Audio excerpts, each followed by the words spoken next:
Hi, and welcome to Conscious Pathways, the podcast where we explore the Forgot my own intro. What?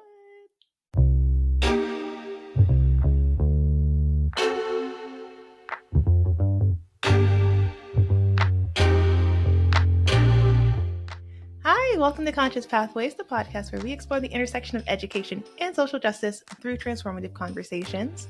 I am your host, Brittany, and welcome back to another episode on our series on reading and literacy through the social justice lens. Last week, we talked to Oliver James. That was a really great interview, just really talking about the experience of being an adult learning how to read. And this episode, I kind of want to explore what the experience of learning how to read is for children.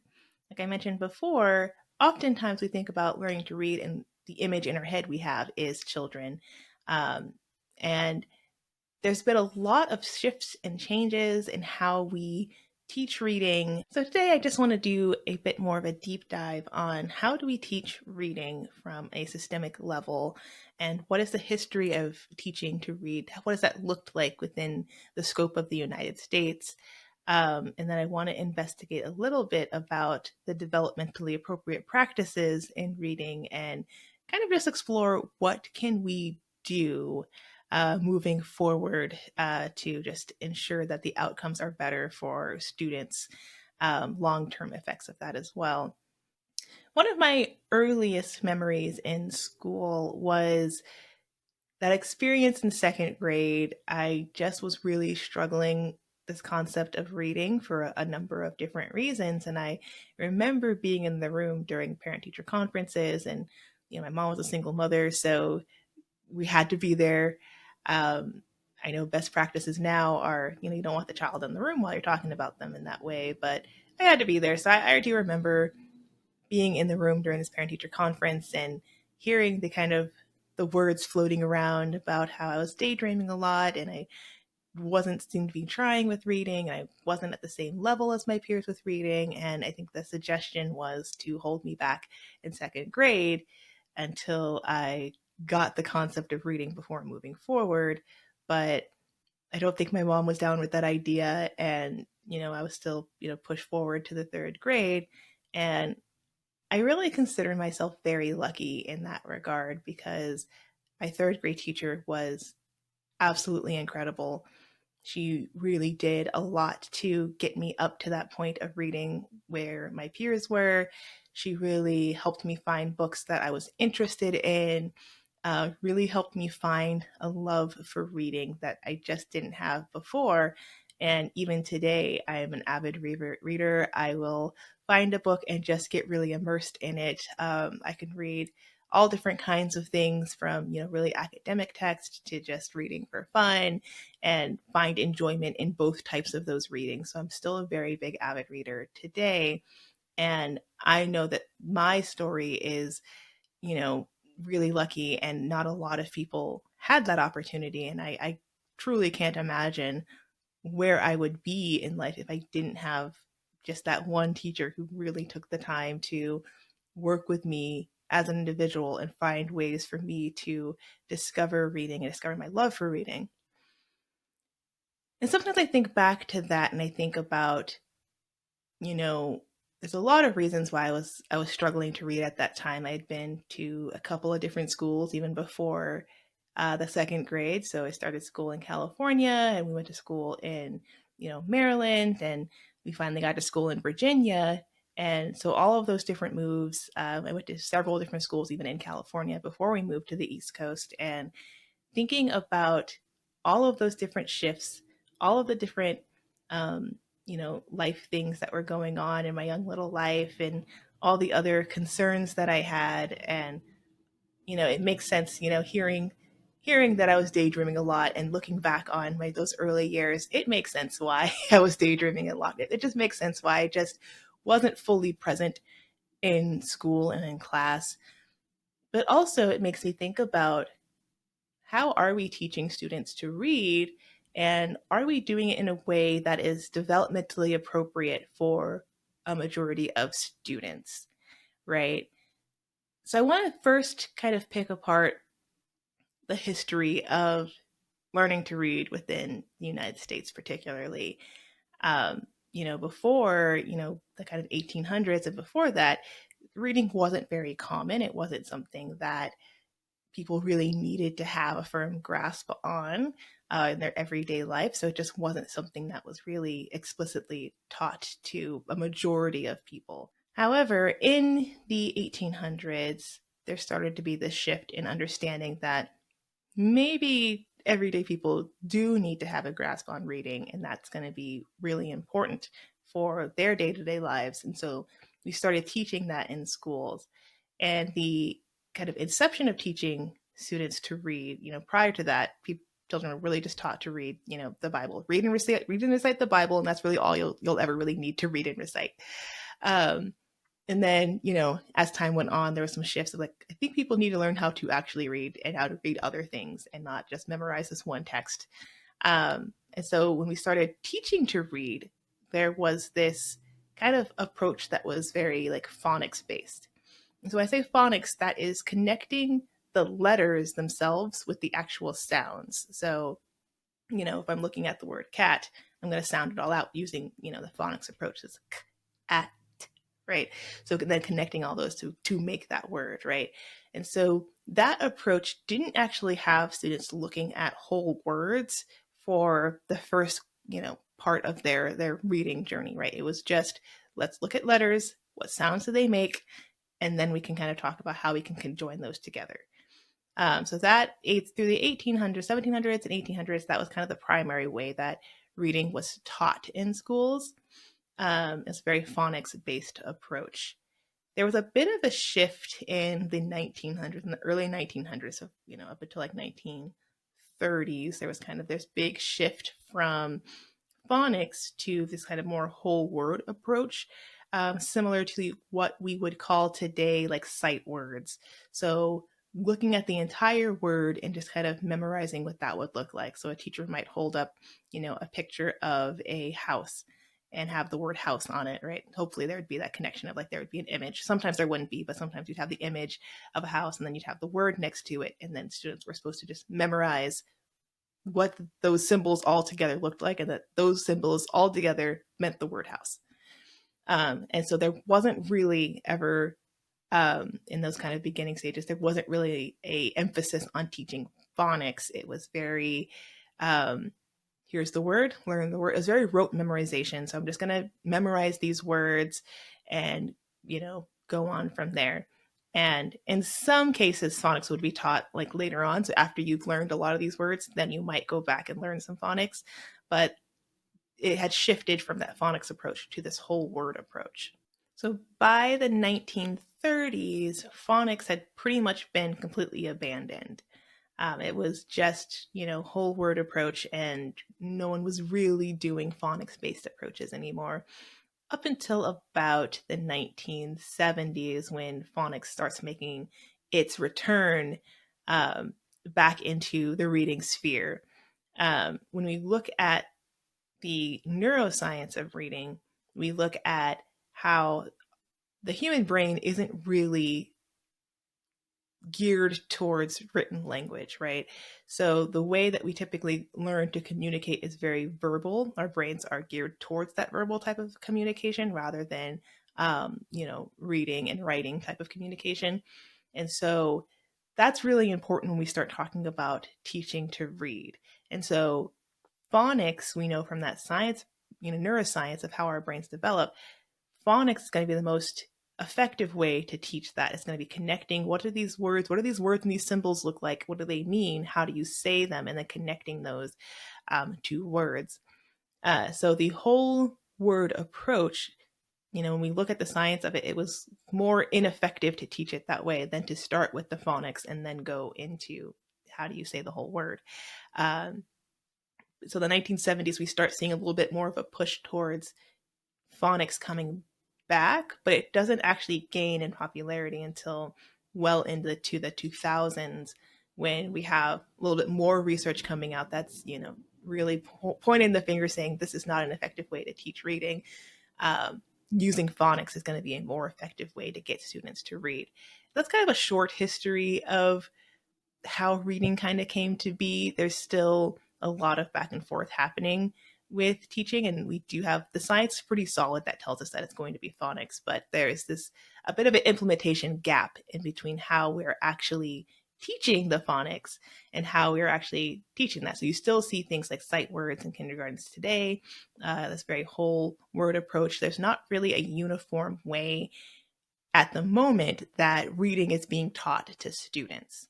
And that sort of becomes part of one of the many problems that we see with learning to read. So, how does reading and literacy connect with social justice?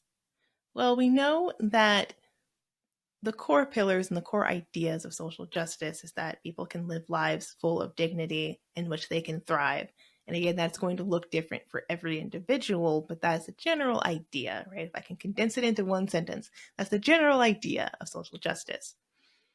So when we're looking at reading levels and reading scores and who is most impacted by this, we're looking at students with disabilities, we're looking at Black and Brown students specifically, and students within poverty. Students in poverty tend to have lower levels of reading scores. In addition to that, they also tend to have lower access to supports. That means like tutors. That means additional help outside of the school to pick up and learn reading. And then again, we know that if students are not at reading level by third or fourth grade, then they're kind of set up for failure at that point. They're going to have a harder time catching up with their peers if they're not at reading level by that time. So we see middle school students and high school students and even college students who struggle with reading and comprehension and struggle with these skills. And when we look at that, again, we take that social justice lens and it helps us to take a step back a little bit, right? Because if our lens is really narrow, we're looking at people who struggle with reading and we're looking at it as, oh, that's a you problem, or oh, your parents just didn't read to you enough, or you just weren't paying attention in school. Then we look at that science of reading. We kind of go back to what the neuroscience of reading actually tells us, right? There's this idea that if you just read to kids a lot and really expose them to reading, that then when it comes time to teaching them to read, that it'll go just like that. It'll be super easy, super fast. They've already got it. They've already laid the foundation for it. But the science tells us that's not actually the case.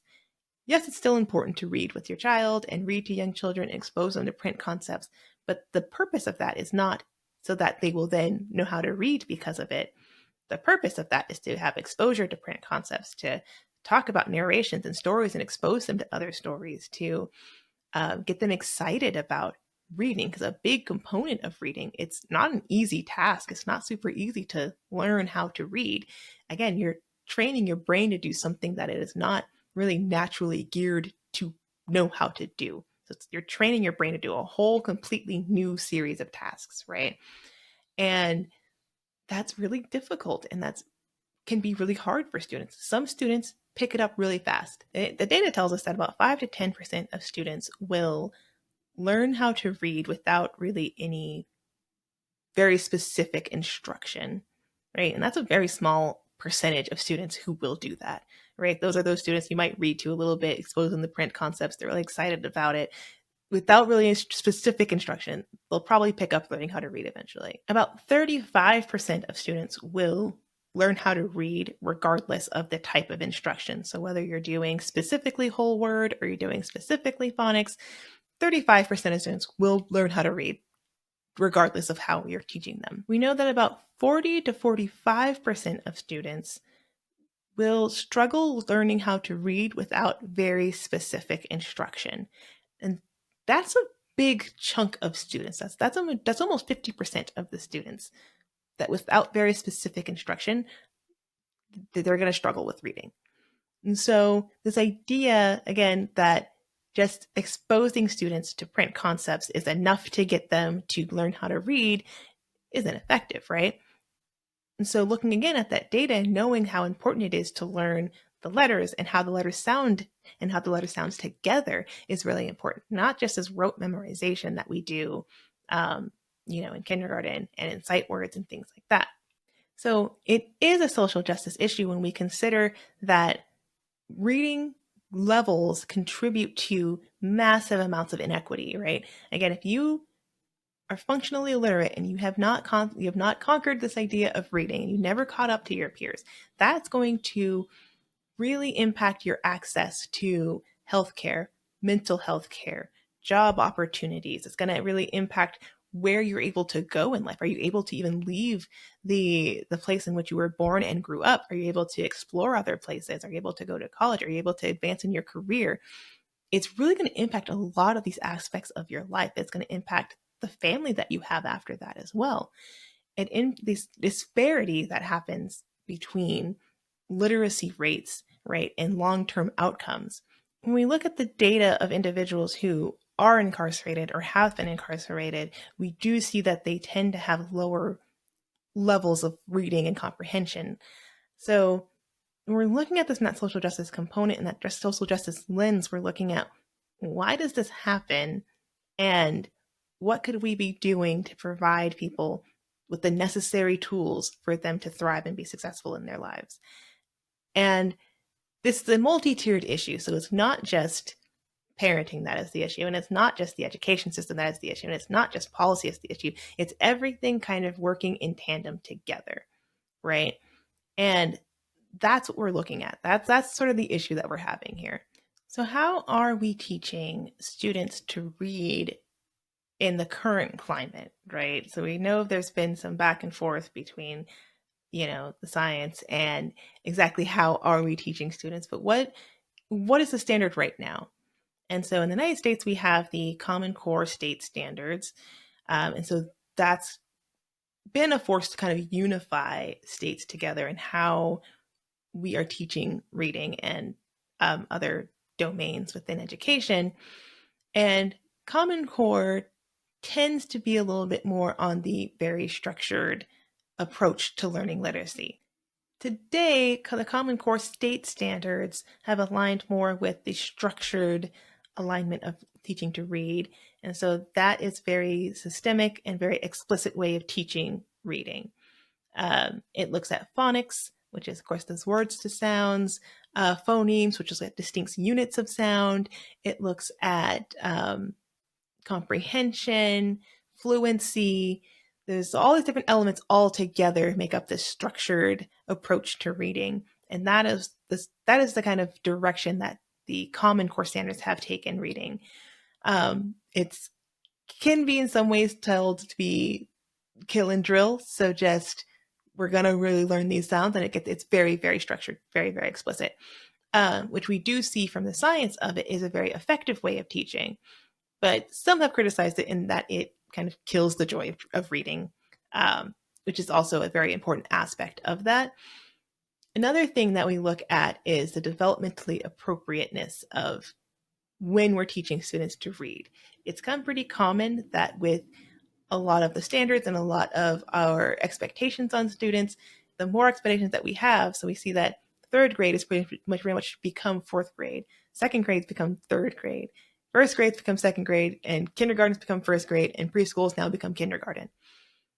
And that proposes a couple of different issues, right? So when we look at early childhood, which goes all the way up until age 8, which is about third grade, we do need to be looking at the developmental ways in which we are still teaching students information. We know that it's very effective in early childhood, especially with preschool. There's been a big shift into having more play-based preschools rather than very structured and very academic. We see that there's a better long-term outcomes for students who are in play-based programs rather than in these highly structured academic kind of rigorous and rigid academic programs. So we do see that there's got benefit of that, but the more that these standards keep getting pushed younger and younger and younger, and then we also look at, is kindergarten, is it developmentally appropriate to be teaching kindergarteners to read things? Is that where their brains are their brains actually ready for this? And there's currently no data to suggest that teaching students to read in kindergarten makes them more prepared than teaching them to read in the first grade. we just don't have the data to support that. And we know that giving students more play-based models and giving students that ability to explore their surroundings and focus on social emotional development, we know that that does have a better impact on long-term academic success than this kind of kill and drill method.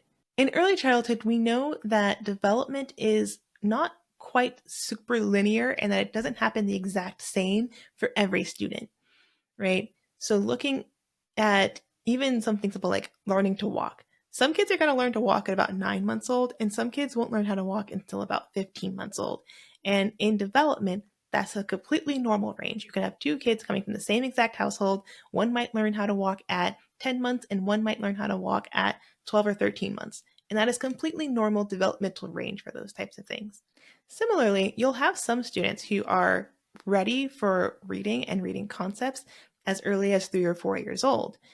And you'll have some students who won't learn how to read until way later. And that is a bit of a developmentally, it's very normal. You can have kids who do it super early, and you can have kids who do it closer to about third or fourth grade. It's a normal developmental range for students to be in. But when our expectation is that all students will learn how to read by the end of kindergarten, we're doing a great disservice to students because not all students developmentally are ready for that. And so that's kind of pushing them past where they're developmentally ready. That goes back to the Common Core state standards. When we look at the committees that were developing these things, no one that was on that committee had a background in early childhood or even first through third grade teaching. So it makes sense then that it's not quite developmentally appropriate when we look at it from their development. And so we know that many students aren't ready to start reading in kindergarten. That's not where they are developmentally. Most children aren't developmentally ready to learn how to read within kindergarten, but the Common Core standards dictate that by the end of kindergarten, they should be on their way to emergent reading, which is in some ways really just absurd. Just looking at that, it's really absurd because they're not ready. Again, that doesn't mean that we don't expose them to it. That doesn't mean that we don't help them get there. But at this stage in their kind of really emergent reading journey, our job should be getting them excited about reading, should be getting them excited about stories, should be getting them excited about letters and sounds. That should be our job. We shouldn't be taking the joy out of reading at such an early age purely because they're just not ready for it. And when I think back to those early memories of me in elementary school and my second grade teacher and my third grade teacher, and I remember the shame that I felt because I wasn't reading at the same level as my peers, feeling that there was something wrong with me that I couldn't do that, and many parents feel that same shame of, what did I do wrong that my student is having a hard time learning how to read, when it might just be developmentally, they're just not there yet. And that doesn't mean there's anything wrong with that student. It just means that their development is where it is. We can't necessarily always rush where our development is. So what do we do? As I mentioned, this is an issue that is pretty multifaceted. There's a lot of different aspects to it that are important for consideration. It's not just the teacher's fault that reading scores have been steadily declining over the years. It's not just the parents' fault. It's not just the student's fault. There's so many aspects of it that are important for us to be considering when we're talking about increasing access to literacy for students. We need to look at our teacher preparation programs. Are we teaching the science of reading to students? Are we requiring this professional development for current teachers to learn about how students learn how to read and how we can best be supportive? Another aspect on top of that is, what are the standards that we are pushing forward within education? Again, we can't have standards that are going out that are affecting all these different levels of education and there not be someone who has an early childhood background on that panel. not have someone who has an experience teaching first, third, kindergarten, and not have them on that team, right? This is where it comes into play that all aspects of teachers and teaching needs to be respected and needs to have a seat at the table, right? Because I can assure you that if there was an early childhood education professional in that room, they would have said, hey, this might not be developmentally appropriate for all students at this level. Let's think about this a little bit. Let's think about shifting this a little bit more. We're looking at policies that were going in place, we're looking at laws that are going into place that are affecting education. And most importantly, we're looking at our parent education as well, right? So how can parents at home best support their students in their reading journey? There's a lot of different aspects that we can look at, but we do know that at the end of the day, the people who are getting hurt the most are the students. Their sense of well-being, their overall happiness. We're seeing more mental health struggles, long-term impacts of literacy and learning how to read for students. So what can we do? We can look at organizations that are pushing for better standards and qualities in education. We can attend our school board meetings and ask them these really, really important questions about what are we doing about these issues. We can work with other parents in the community and other stakeholders in the community to really bring forth a lot of really lasting and changing action. And I'll link some of those nonprofits and organizations in the description box so you can explore if you're interested in that. Thank you for tuning into Conscious Pathways. Please like, follow, and subscribe Conscious Pathways wherever you get your podcasts. Don't forget to like or leave a rating or review. It really does help the podcast to grow and to reach more listeners just like you. And until next time, wherever you are on your conscious journey, lead with kindness and courage. I'll see you next time for more transformative conversations in education.